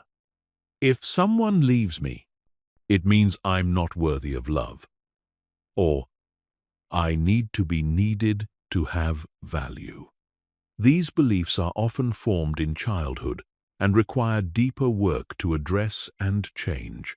The spiritual detachment practice involves releasing not just your attachment to them, but your attachment to specific outcomes in general. This means accepting that you can't control whether they come back, whether they think about you, or whether they realize what they've lost. You release your grip on trying to make things happen and instead trust that whatever is meant to unfold will unfold. Energy management becomes crucial during the advanced stages of letting go. You'll notice that thinking about them drains your energy while engaging with your actual life restores it. Start paying attention to what gives you energy versus what depletes you, and make decisions based on energy rather than emotion. If thinking about them consistently leaves you feeling exhausted, that's information about what serves your highest good. The plateau phase often occurs after significant initial progress. You'll feel like you've stopped improving, like you're stuck at a certain level of attachment, like the remaining feelings will never fully resolve. This plateau isn't permanent. It's your psyche integrating the changes you've already made. Continue practicing your detachment techniques during this phase, even when it feels like nothing is happening. Breakthrough moments often come unexpectedly and can feel disorienting. You might suddenly realize you haven't thought about them for several days. Or you might think about them and feel emotionally neutral for the first time. These breakthroughs can actually create anxiety because they mean letting go of the familiar pain that has defined your identity for so long. Allow these moments without trying to analyze or understand them too much.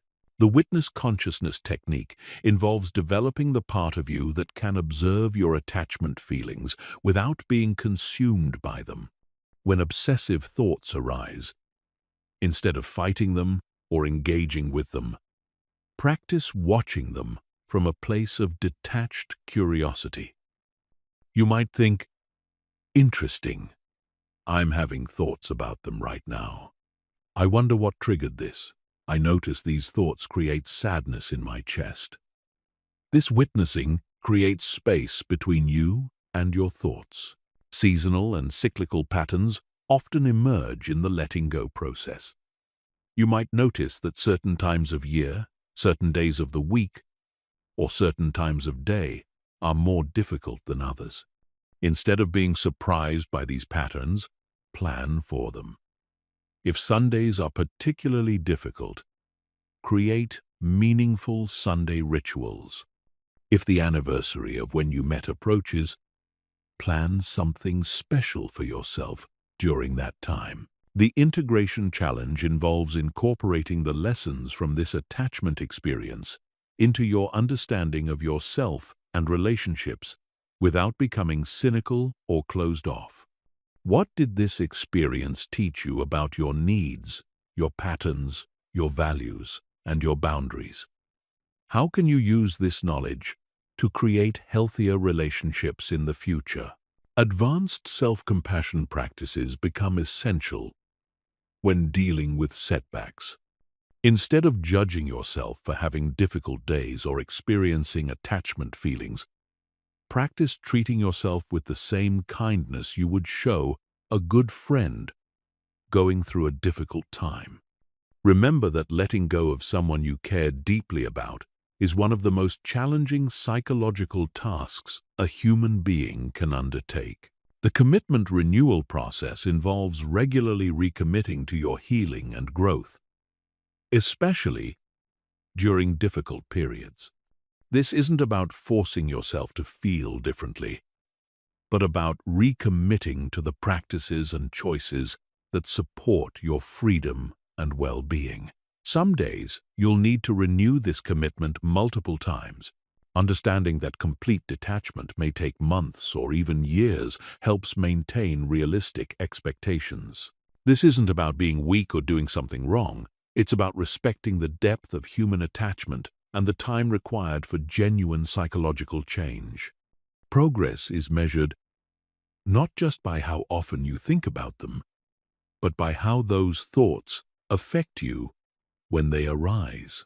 The ultimate goal of advanced detachment work isn't to never think about them again, but to transform your relationship with those thoughts and feelings. Success looks like being able to remember them with gratitude for what you learned, thinking about them without emotional charge, and wishing them well without needing to know how they're doing. Chapter 12. Building new relationships. How to love without losing yourself. After experiencing obsessive attachment, the idea of opening your heart to someone new can feel terrifying. You're afraid of falling into the same patterns, losing yourself again, or being hurt even more deeply. But isolation isn't the answer. Learning to love in a healthy, balanced way is the ultimate demonstration that you've truly healed from your attachment patterns. The secure attachment foundation must be built within yourself before you can create it with another person.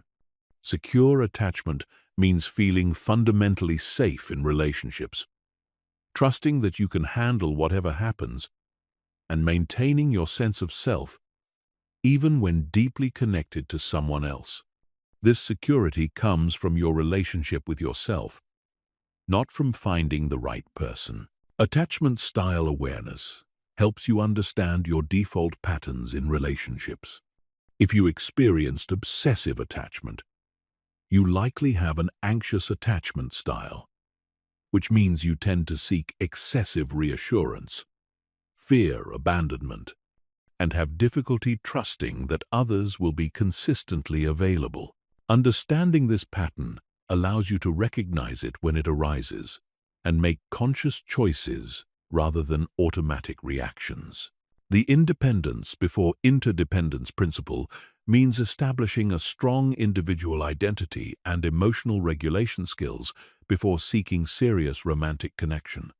You should be able to soothe yourself when distressed, enjoy your own company, pursue your own goals, and maintain your own friendships. When you can meet your own needs, you're free to choose relationships from desire rather than desperation. Red flag recognition becomes crucial for avoiding partners who might trigger your attachment patterns. Be especially wary of people who are emotionally unavailable, inconsistent in their communication, have unresolved trauma they're not addressing, show signs of addiction or mental health issues they're not managing, or seem to enjoy creating drama and uncertainty. These patterns often feel familiar and exciting to people with anxious attachment, but they're recipes for another obsessive attachment cycle. Green flag identification helps you recognize healthy relationship potential. Look for people who communicate directly and honestly, are consistent in their words and actions, have their own interests and friendships, can discuss difficult topics without becoming defensive, show genuine interest in your thoughts and feelings, and demonstrate emotional regulation skills. These qualities might feel boring at first compared to the intensity you're used to, but they're the foundation of lasting happiness. The pacing strategy involves taking relationships slowly enough to make conscious decisions rather than being swept away by emotion or chemistry. This means limiting contact in the early stages, maintaining your own activities and friendships, and taking time to evaluate compatibility before becoming physically or emotionally intimate. Fast-moving relationships often bypass the rational evaluation period and lead straight to intense attachment. Maintaining individual identity within relationships requires conscious effort and clear boundaries. Continue pursuing your own interests, even when you want to spend all your time together. Maintain your own friendships, even if they prefer different people. Keep your own living space for as long as practical. Make decisions about your career, finances, and lifestyle based on your own values rather than just what works for the relationship.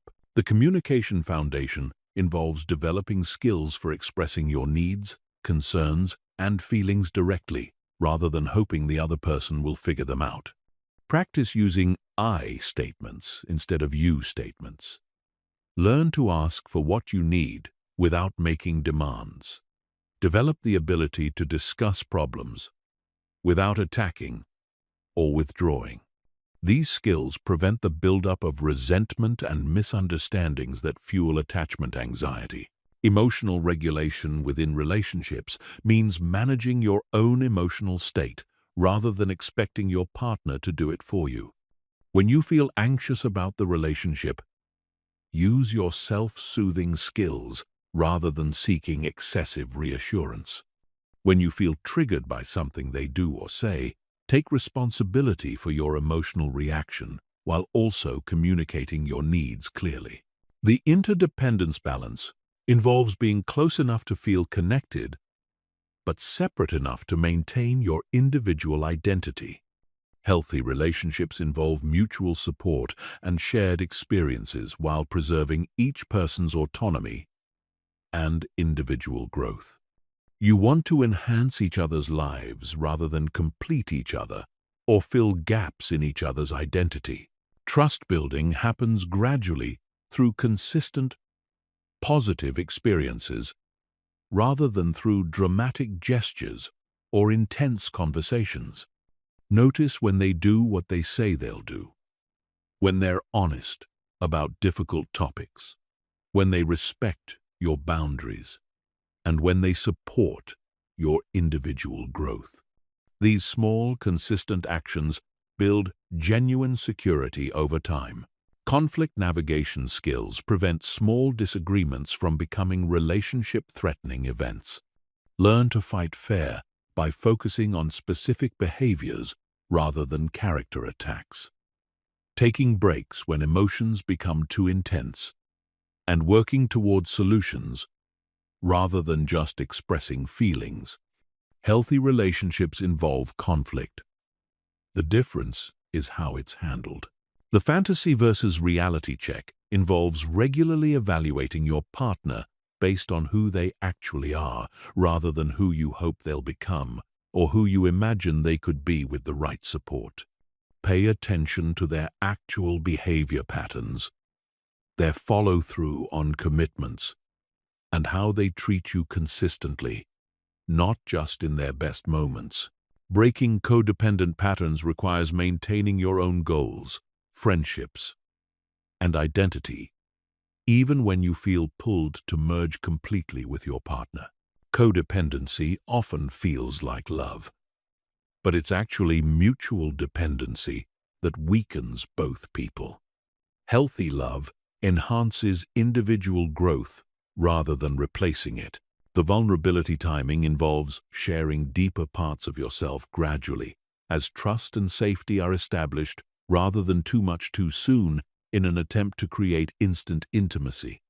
Premature vulnerability can create artificial closeness that doesn't have a strong foundation and often leads to later disappointment.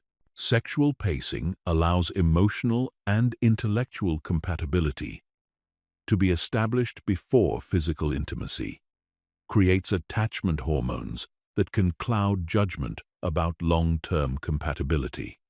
While physical chemistry is important, it shouldn't be the primary foundation of a relationship decision. The support system maintenance means continuing to invest in friendships and family relationships, even when you're in a happy romantic relationship. These relationships provide perspective, support, and identity stability that protect you from losing yourself in romantic attachment. Future planning discussions should happen gradually and should involve both people's individual goals as well as shared dreams. Be wary of partners who either avoid any discussion of the future or want to plan your entire life together immediately. Healthy future planning involves exploring compatibility while respecting each person's individual development. Remembering that you survived the loss of your previous attachment and can survive anything that happens in future relationships gives you the confidence to love fully without the desperate clinging that characterizes obsessive attachment. You know you can handle heartbreak, which paradoxically makes you more attractive and more capable of genuine intimacy. Chapter 13. Creating a life they can't compete with. The ultimate victory over obsessive attachment isn't just letting go of them. It's building a life so fulfilling, meaningful, and aligned with your authentic self that no relationship loss could ever devastate you again. This chapter is about creating what psychologists call intrinsic worth, a life that generates happiness, meaning, and satisfaction from within, rather than depending on external validation or romantic partnership. The life audit process involves honestly evaluating every area of your current existence to identify what's working, what's missing, and what needs to change. Rate each area of your life on a scale of 1 to 10. Career satisfaction, physical health, mental health, social relationships, financial security, creative expression, personal growth, spiritual connection, and contribution to others. This audit reveals where you've been neglecting your own life while obsessing about someone else. Vision creation goes beyond setting goals to imagining the person you want to become and the life you want to live in vivid detail. If you could design your ideal life without any limitations, what would it look like? Where would you live? What kind of work would you do? How would you spend your time? Who would be in your life? What would you be proud of? What legacy would you leave? This vision becomes your North Star for all future decisions. The energy investment principle means putting your time, attention, and emotional energy into areas that compound and grow rather than into areas that drain and deplete you. Obsessing about someone is pure energy drain with no return on investment. Building skills, relationships, health, and meaningful work provides exponential returns that create an upward spiral of growth and satisfaction. Career acceleration often happens naturally when you stop directing mental energy towards someone who doesn't want you and start directing it toward your professional development. Whether this means pursuing additional education, building new skills, starting a business, changing careers entirely, or simply performing better in your current role, career growth provides identity, purpose, and independence that make romantic attachment less crucial for self-worth. Physical transformation serves multiple purposes. It improves your health and energy, boosts your confidence, provides concrete evidence of your ability to change, and often makes you more attractive to potential partners. This isn't about becoming someone else to get attention. It's about becoming the healthiest version of yourself because you value your own well-being. Social network expansion involves building a rich community of relationships that provide different types of connection, support, and enjoyment. Cultivate friendships with people who share your interests. Mentoring relationships with people you admire. Collaborative relationships with people working towards similar goals. And nurturing relationships with people who need your support. Creative expression development gives you an outlet for processing emotions while building something meaningful and lasting. Whether this involves writing, music, visual arts, cooking, gardening, or any other creative pursuit, having a creative outlet provides intrinsic satisfaction that doesn't depend on anyone else's approval or participation. Financial independence building removes the need to depend on anyone else for security and opens up possibilities for lifestyle choices based on preference rather than necessity. This might involve paying off debt, building savings, developing multiple income streams, or acquiring assets that generate passive income. Financial freedom is emotional freedom. Adventure and experience accumulation creates a rich life story filled with memories, growth, and joy that belong entirely to you. Travel to places you've always wanted to see. Try activities you've been curious about. Challenge yourself with new experiences. And say yes to opportunities that excite you. These experiences build confidence and provide perspective that makes relationship problems seem smaller. Skill mastery in areas unrelated to romantic relationships provides a sense of competence and accomplishment that builds genuine self-esteem. Whether this involves learning languages, developing technical skills, mastering sports or physical activities, or becoming expert in subjects you're passionate about, mastery experiences prove to yourself that you're capable of achieving whatever you set your mind to. Service and contribution activities connect you to something larger than yourself and provide meaning that transcends personal relationships.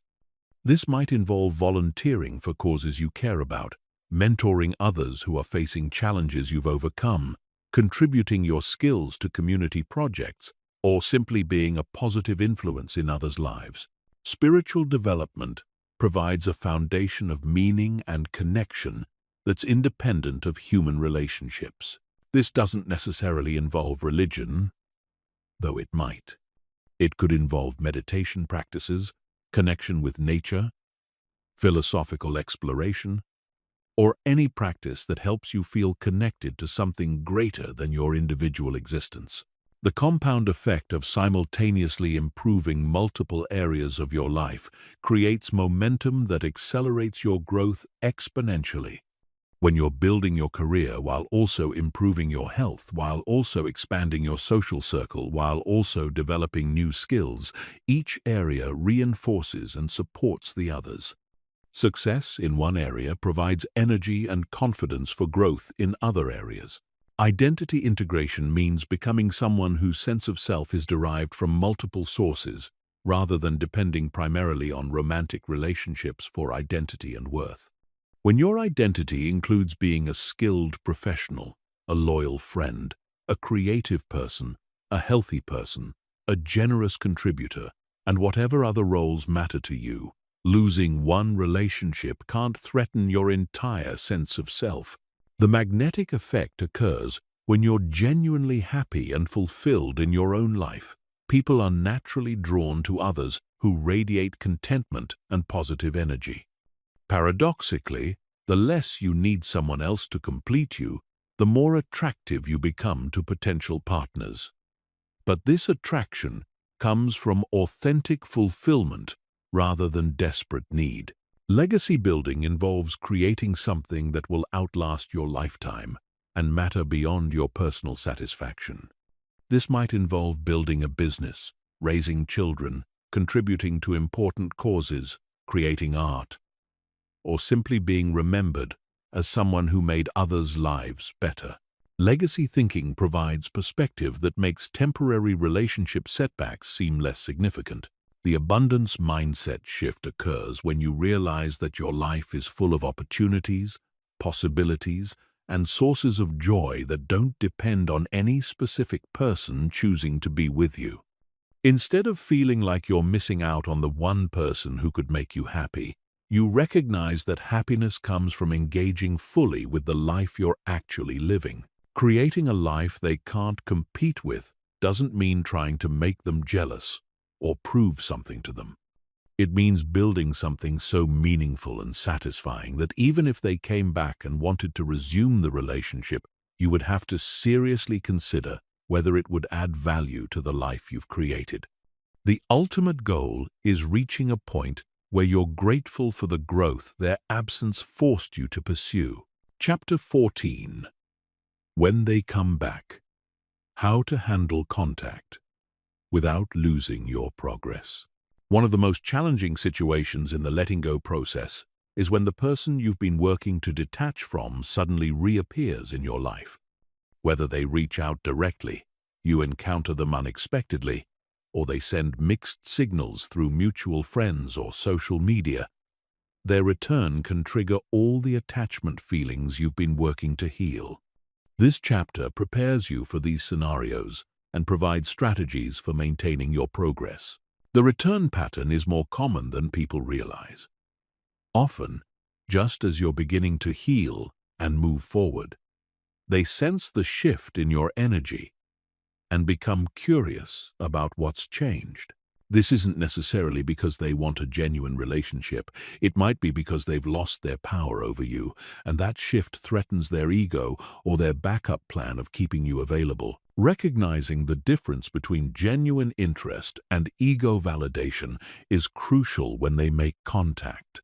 Genuine interest involves direct communication about wanting to rebuild the relationship, acknowledgement of past problems, evidence of personal growth or change, and respect for the healing process you've been through. Ego validation involves vague messages that keep you guessing, contact that comes when they need something, communication that doesn't acknowledge the pain they caused, and behavior that suggests they expect things to return to how they were before. The 24-hour response rule should be implemented before responding to any contact from them. Their message probably triggered intense emotions, hope, confusion, or attachment feelings. Responding while in this activated state often leads to decisions you'll regret later. Take a full day to process your emotions. Consider their message objectively and decide what response, if any, aligns with your healing and your values. Evaluating your current emotional state before engaging helps you determine whether you're strong enough to handle contact without losing your progress. If you're still struggling with obsessive thoughts, emotional regulation, or building your individual identity, any contact with them is likely to destabilize your healing process. There's no shame in not being ready. Protecting your progress is more important than responding to their communication. The intention evaluation process involves honestly examining why they might be reaching out and why you want to respond. Are they contacting you because they genuinely miss you and want to rebuild, or because they're bored, lonely, or facing difficulties in their current situation? Are you wanting to respond because you truly believe reconnection would be healthy? Or because you've been hoping for this moment and don't want to miss the opportunity? Setting clear boundaries before any interaction protects your emotional well-being and signals that you've changed since they last knew you. These boundaries might include limiting communication to specific topics, requiring time between messages before responding, meeting only in public places, if you meet at all, and being clear about what behavior you will and won't accept. The progress protection strategy involves continuing all your healing practices even more rigorously when they reappear. Double down on your self-care routines. Maintain regular contact with your support system. Stick to your personal goals and activities, and pay extra attention to your emotional regulation practices. Their return is a test of your healing, not a reason to abandon the work you've done. Realistic expectation setting prevents you from getting swept back into fantasy thinking about who they are or what's possible between you. Remember who they actually were in the relationship, not who you hoped they could become. Consider whether they've demonstrated genuine change through their actions, not just their words. Accept that people rarely change dramatically without significant life events or dedicated personal work. The communication framework provides structure for any interaction that does occur. Be direct about your experience and your current boundaries, rather than pretending nothing happened. Acknowledge the positive aspects of your history together, without minimizing the problems that led to the separation. Focus on present reality rather than past hurt or future possibilities. Keep conversations specific rather than falling into abstract discussions about feelings or relationships. Distinguishing between closure and reopening helps you determine the purpose of any communication. True closure involves acknowledgement of what happened, expression of what you learned, and a sense of completion that allows both people to move forward peacefully. Reopening involves exploring whether a different type of relationship is possible based on who you both are now. Most contact that feels like reopening is actually just renewed attachment activation. The test period approach involves observing their behavior over time, rather than making decisions based on initial contact or promises about the future. If they're serious about reconnection, they should be willing to move slowly. Respect your boundaries, demonstrate consistent behavior, and invest time in rebuilding trust. If they're just seeking validation or trying to keep you as an option, this will become clear through their actions. Managing attachment reactivation is crucial when they reappear, because contact often triggers all the brain chemistry that created your original obsession. Expect to feel intense emotions, hope, confusion, and possibly a return of obsessive thinking. This doesn't mean you haven't healed. It means you're human. Use all your emotional regulation tools more intensively during this period. The decision matrix helps you evaluate whether any form of renewed relationship would be beneficial. Consider whether they've demonstrated genuine change, whether the original incompatibilities still exist, whether you've grown in ways that make you less compatible, whether reconnection would support or hinder your personal growth, and whether you're choosing from empowerment or from attachment desperation. Protecting your new life means not allowing their return to derail the progress you've made in other areas. Don't abandon the goals you've been working toward, the relationships you've been building, or the identity you've been developing. If someone truly cares about you, they should enhance your life rather than require you to sacrifice other parts of it. The integration challenge involves incorporating any lessons from their return into your continued healing process. Regardless of whether you choose to rebuild a relationship, what did their contact trigger in you? What does your response reveal about your current attachment patterns? How can this experience strengthen your understanding of yourself and your boundaries? Sometimes the most loving thing you can do for both yourself and them is to decline reconnection. If you recognize that contact triggers unhealthy patterns, that you're not compatible for sustainable happiness, or that you've simply grown into someone who wants different things, saying no to their return is an act of wisdom and self-respect.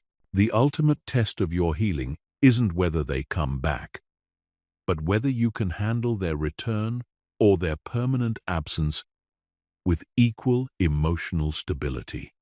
True freedom means being genuinely okay either way, not because you don't care, but because your well-being no longer depends on their choices. Chapter 15. The Transformed Life. Who you become after true letting go. The journey of letting go completely transforms who you are as a person. The person reading this conclusion is not the same person who began this process. You've developed emotional strength you didn't know you possessed, learned to love yourself in ways you never thought possible, and discovered that your worth doesn't depend on being chosen by anyone else. This chapter celebrates who you've become and prepares you for the extraordinary life that awaits.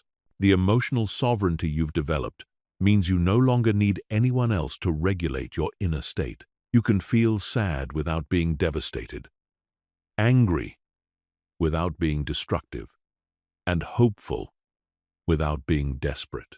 Your emotions inform you about your experience, but they don't control your actions or determine your worth. This emotional independence is perhaps the greatest gift you could give yourself. Your relationship with solitude has fundamentally changed. Where you once feared being alone because it forced you to confront painful thoughts and feelings, you now enjoy your own company. Solitude has become a space for reflection, creativity, and peace, rather than a void to be filled by someone else's presence. You've learned that being alone and being lonely are completely different experiences. The authentic self you've uncovered is more interesting, capable, and attractive than the person you were trying to be to win someone else's approval. You've stopped contorting yourself to fit what you thought others wanted and started expressing who you actually are. This authenticity creates genuine connections with people who appreciate you for yourself rather than for who you pretend to be. Your definition of love has evolved from desperate attachment to conscious choice. You understand the difference between love and obsession, between caring and clinging, between intimacy and codependency. You're now capable of loving people fully while still maintaining your independence, supporting their growth while pursuing your own, and choosing to be with someone because you want to, not because you need to. The resilience you've built extends far beyond romantic relationships. Having survived the complete dissolution of your sense of self and rebuilt it stronger than before, you know you can handle whatever life brings. Job loss, friendship changes, family difficulties, health challenges. None of these feel as threatening as they once did, because you've proven to yourself that you can endure anything and emerge stronger. Your relationship patterns have completely shifted. You no longer attract or are attracted to unavailable people, dramatic situations, or relationships that require you to sacrifice your well-being for connection. Instead, you recognize healthy relationship qualities and have the confidence to require them. You'd rather be alone than in a relationship that diminishes you. The inner security you've developed makes you naturally more attractive to others. But paradoxically, you need their attraction less. This creates a positive cycle where your lack of desperation makes you more appealing, which gives you more options, which reduces desperation even further. You interact with potential partners from a position of choice rather than need. Your life purpose has expanded beyond finding romantic love to creating meaningful contribution in the world. Whether through your career, creative expression, service to others, or simply being a positive influence in people's lives, you've found sources of meaning that transcend personal relationships. This broader purpose provides stability that no relationship loss can threaten. The gratitude you feel for your difficult experience surprises you. While you wouldn't choose to go through that pain again, you recognize that it forced you to develop qualities and strengths that might have remained dormant otherwise. The person you've become through healing is someone you genuinely like and respect. Someone you might never have discovered without that catalyst. Your relationship with uncertainty has transformed from anxiety-provoking to exciting. Not knowing what's coming next used to terrify you because you felt so dependent on external circumstances for your well-being. Now uncertainty represents possibilities and adventures. You trust yourself to handle whatever comes and to create meaning and happiness regardless of external circumstances. The emotional freedom you've achieved means you can engage with all your feelings without being controlled by them. You can feel sad without becoming depressed, angry without becoming bitter, nostalgic without becoming attached to the past, hopeful without becoming dependent on specific outcomes. Your emotions flow through you rather than defining you. Your decision-making process has become clear and confident. Instead of making choices based on fear, other people's expectations, or desperate attempts to control outcomes, you make decisions based on your values, your authentic desires, and your commitment to your own growth and well-being. This clarity makes life much simpler and more satisfying. The example you now provide to others is profound.